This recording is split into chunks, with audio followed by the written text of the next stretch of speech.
Olá, boa noite. O time do Cartão Verde está em campo e, como sempre, agradece a sua companhia. Vamos, a partir de agora, ter a oportunidade de conversar com esse atleta que vimos aí na abertura do programa, um ex-jogador profundamente identificado com o São Paulo, clube pelo qual se sagrou campeão mundial interclubes e que, na bonita e bem-sucedida trajetória profissional que construiu, alcançou triunfos que estão muito além dos gramados. Raí conquistou os franceses, por exemplo, e não simplesmente os torcedores do Paris Saint-Germain, time que defendeu nos idos dos anos 1990. Apontou caminhos, criando a Fundação Gol de Letra junto com o companheiro Leonardo, atitude que merecia e foi copiada por muitos outros atletas. Ou seja, Raí, esse nosso convidado de hoje, é uma rara figura no universo da bola, pendurou as chuteiras, mas segue comprometido com o futebol. E mais do que isso, comprometido com o esporte, assim mesmo, no mais amplo dos sentidos. Aqui ao meu lado, como sempre, os titulares do programa, o craque Rivelino e os jornalistas Vitor Birner e Celso Unzelt, que vocês estão vendo aí na sequência. Raí, boa noite, muito obrigado uma vez mais pela presença. Tenho certeza que a gente vai aproveitar, tirar o máximo proveito dessa tua presença aqui. Eu começo te perguntando, tem alguma reparação para fazer naquilo que eu disse na abertura? Não, está tudo mais ou menos dentro dos conformes. Está tudo certo, acho que o principal foi dito, É um prazer estar aqui com vocês. Eu sempre... Teve a carreira de futebol, acho que passou ali, né, os importantes, né, São Paulo, Paris Saint-Germain, seleção.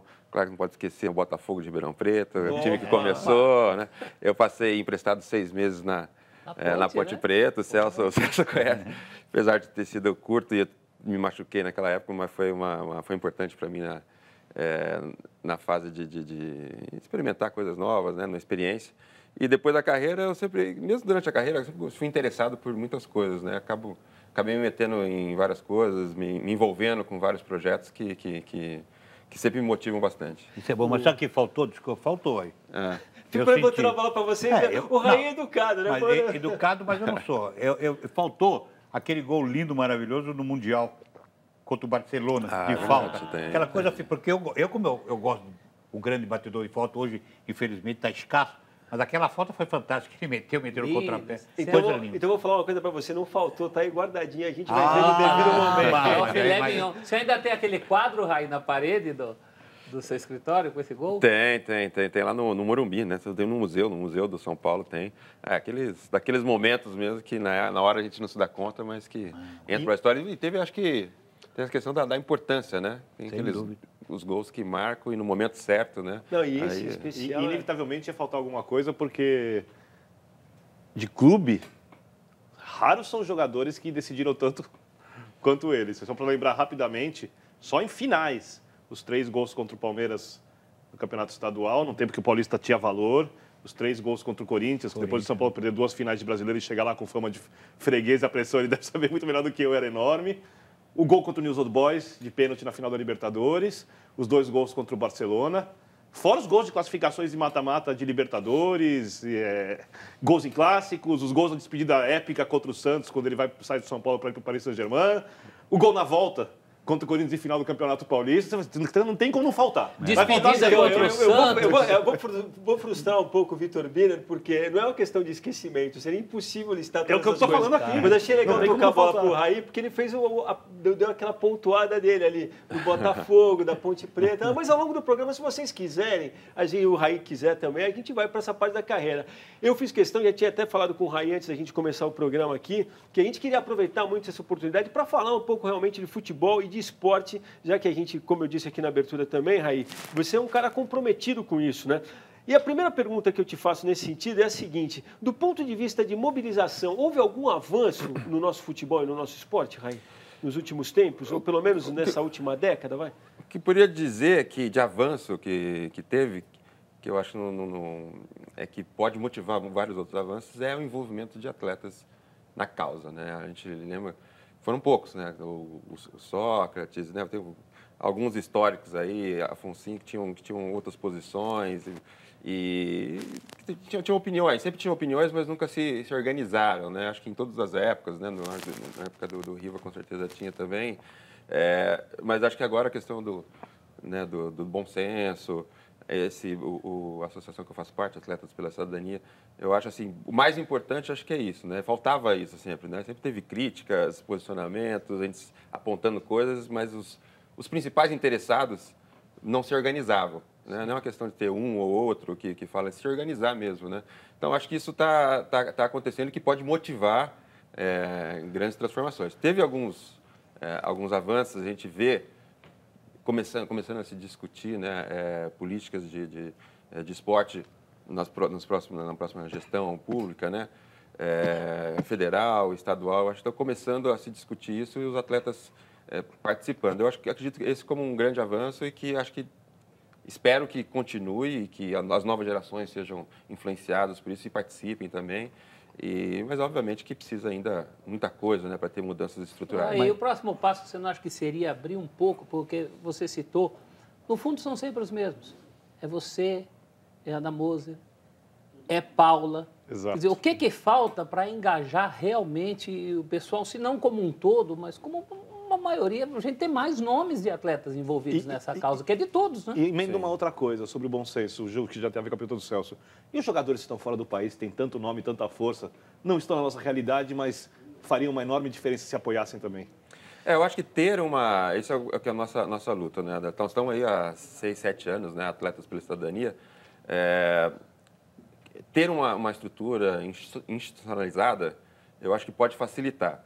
O cara que, quando está na atividade, é mais complicado, às vezes ele não quer também se expor tanto, que está fora do país, você não acompanha. Eu acho que... E estão surgindo novos, mesmo que, né, os nomes que a gente sempre ouve falar estão aí, mas o Flávio Canto, por exemplo, acabou de encerrar a carreira há pouco tempo. Você já vê uma movimentação. Tem uns nomes que ainda a gente não está habituado, que dentro ali da nossa organização a gente sente que tem potencial para serem futuros líderes. Mas eu acho que para facilitar a gente viu que um pouco se mobilizou os jogadores que estão em atividade, que foi o bom senso, o barulho que fez, né? Então é um poder imenso. Agora, assim, e se for só os jogadores em atividade, eles não têm tempo para se organizar. Então, você institucionalizar isso, montar uma estrutura que os ajudem, né?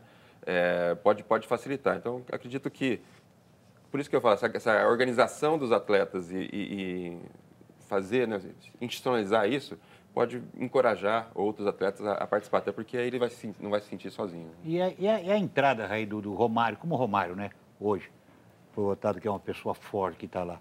Hoje você tem o Andrés também, que está lá. São pessoas que também podem ajudar, ou por fora, você, porque são pessoas do esporte. Sim, são pessoas que dão esporte, que vivem praticamente ou viveram dentro do esporte. Principalmente o André, você sabe que ainda vive dentro do esporte. Você acha que esses dois podem ser um caminho também bom? Eu acho que é muito importante, porque você tem os dois caminhos que tem que andar juntos, ou pelo menos paralelamente, com força, que é esse movimento da comunidade esportiva e também a legislação. Então, acho que um cara como o Romário, hoje em dia como senador, né, o Andrés, e são pessoas interessadas, tem vários outros esportistas lá, que eu acho que a gente tem que se apoiar, né, juntar forças para ter esse avanço, pelo menos discussões ali a nível federal, para mudar a legislação, e aí forçar para que haja avanços mais importantes. Raí, só para que as pessoas entendam, talvez quem não tenha muita familiaridade com a questão do Atletas pela Cidadania, eu não sei se é certo ou se é muito conciso a maneira que eu vou dizer, mas na verdade é um movimento que usa a imagem dos atletas a favor de causas que vocês acham que têm que ser defendidas. Em linhas gerais é isso. Como é que você apresentaria Atletas pela Cidadania para as pessoas? Eu diria que é um pouco mais que isso, porque é um... Porque é mais bastidor, né? Não, porque não é usar as imagens, são os próprios atletas, quer dizer, foi a iniciativa dos atletas, que nasceu dos atletas. Acho que é mais que isso nesse sentido. Agora, nasceu para usar o poder de comunicação e de mobilização desses atletas juntos para fazer um advocacy, né, uma ação política. E aí tem uma ação de bastidor que aí temos advogados nas nossas equipes, tem um parceiro que é um escritório de advocacia, né, renomado. Então, você precisa dessas parcerias para você se embasar bem e poder ter esse poder, né, otimizado. Então, mas basicamente é isso que você falou, mas com ações políticas e que envolve contatos, você ir lá conversar com o Romário, ir lá conversar com os deputados. Tem muita coisa para fazer. Tem muita coisa para fazer. E o contrário, a permeabilidade da política em relação a isso. Porque a gente está falando de grandes nomes para mexer com a política. Mas o grande problema é que a política é impermeável aos nomes que a gente gostaria de ver lá. Você, o Zico, o próprio Leonardo, são nomes sempre citados, mas sempre tem aquela história. Não vai chegar, e se chegar, não vai poder fazer o que quer. O outro lado, você enxerga uma possibilidade da política se tornar mais permeável a gente como você? Eu acho que tem dois níveis de política aí que você está citando. Um que são as confederações, federações, sem contar os clubes, mas as confederações e federações. E o outro é o poder legislativo mesmo. Eu acho que o tema esporte está crescendo. Eu acho que só ganha mais espaço e mais poder quando a população se conscientiza que isso é um direito, que eles da importância, né, para a educação, para a segurança, para a saúde do esporte.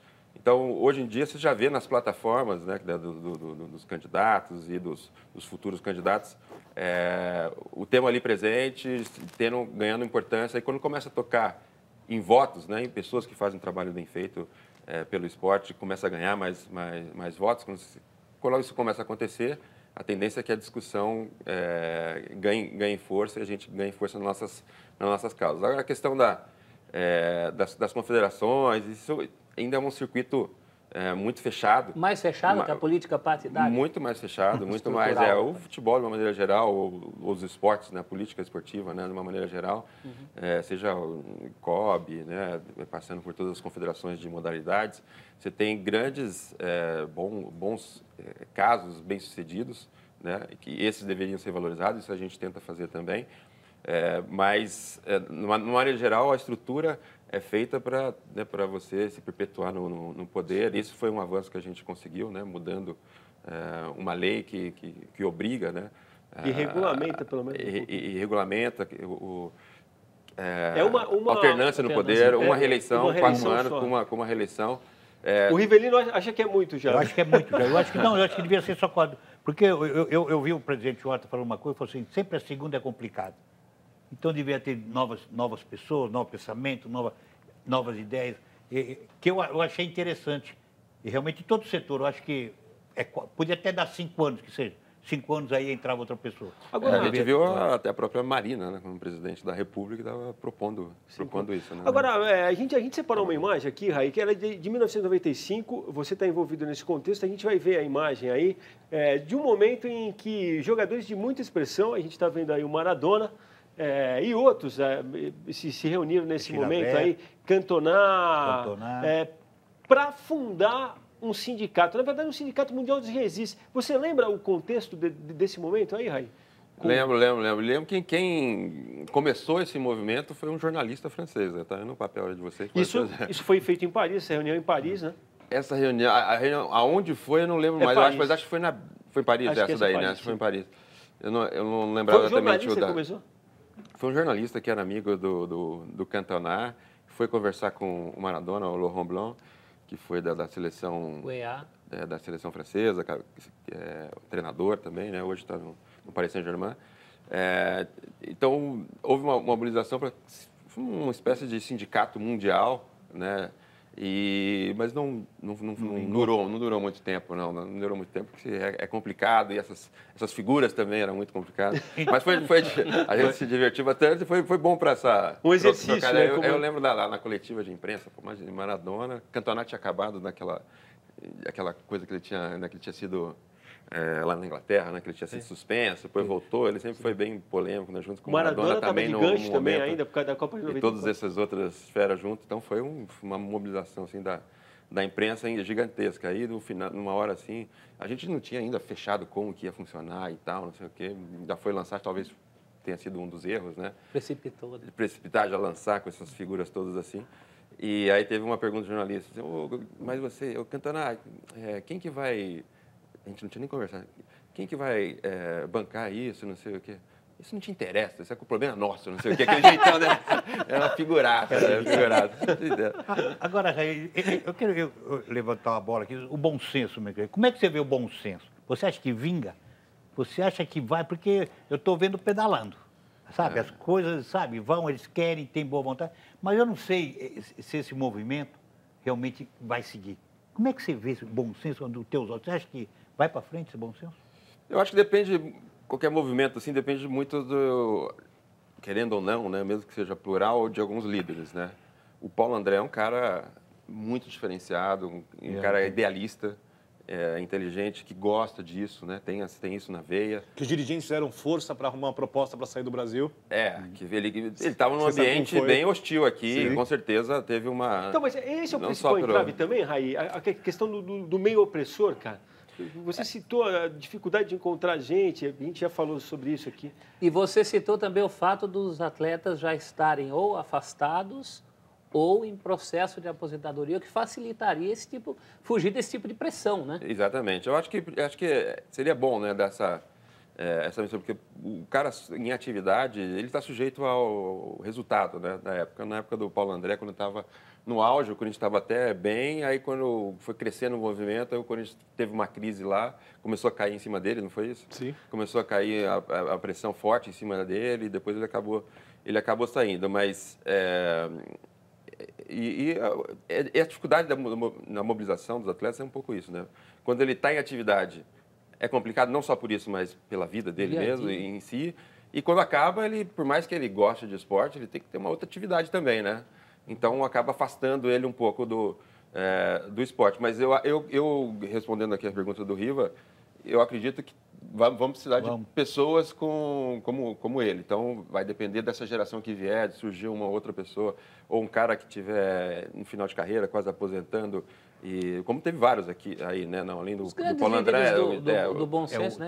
O Rogério Ceni tem uma cabeça boa também. Também. Boa. Então, o Rogério, o Alex, o Paulo também, André, Alex são três cabeças muito boas. Tem vários aí. Então, acho que quem vai vir depois, né? Mas, por enquanto, acho que estão já a discussão, acho que mais um tempo eles vão conseguir algumas... Mas em cima disso, você acha que não há interesse de existir o bom senso? Por outro lado, então, porque essas críticas em cima do Paulo, para mandar até ele embora, então não há interesse de melhorar o futebol brasileiro? Não há interesse de mudar a estrutura, não há do poder, isso com certeza não, mas acho que é inevitável. Está todo mundo falindo, o futebol brasileiro está falindo. Uma hora, sem dúvida. Como dizer, é inevitável sem intervenção do governo federal, sem nenhuma legislação específica? Oi?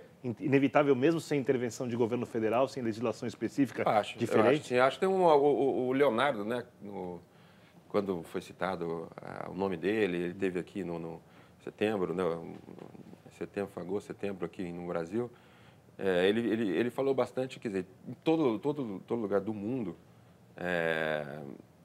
para você tirar o poder foi quando os clubes se juntaram, né, formando as ligas.